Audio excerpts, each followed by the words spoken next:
গাজার আকাশে উড়োজাহাজ থেকে বৃষ্টির মতো ফেলা হচ্ছে হাজারো লিফলেট। এসব লিফলেটের মাধ্যমে গাজা সিটিকে পুরোপুরি জনশূন্য করতে বাসিন্দাদের শহর ছাড়ার আলটিমেটাম দিয়েছে ইসরায়েলি প্রতিরক্ষা বাহিনী আইডিএফ। এক সময় যেখানে প্রায় 1 মিলিয়ন মানুষের বসবাস ছিল, সেই নগরীকে চূড়ান্তভাবে ধ্বংসের লক্ষ্যে আক্রমণ করার পরিকল্পনার অংশ হিসেবেই এই ঘোষণা এসেছে।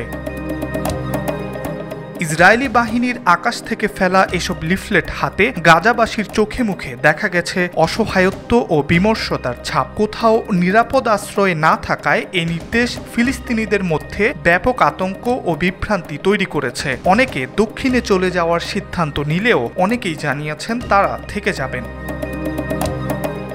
নিরাপত্তার অজুহাতে আশ্রয়স্থল পরিবর্তন করতে বাধ্য করার এই নির্দেশ ফিলিস্তিনিদের নিশ্চিহ্ন করার আরেকটি ধূর্ত কৌশল হিসেবে মনে করছেন গাজাবাসীরা। তাদের মতে উপত্যকার আর কোথাও নিরাপদ আশ্রয় অবশিষ্ট নেই, সব জায়গাতেই চলছে হামলা ও প্রাণহানি।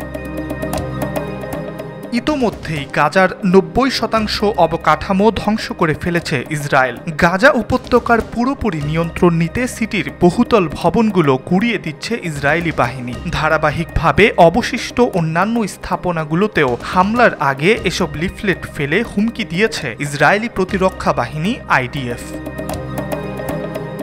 ইব্রাহিম হোসেন, আজকাল।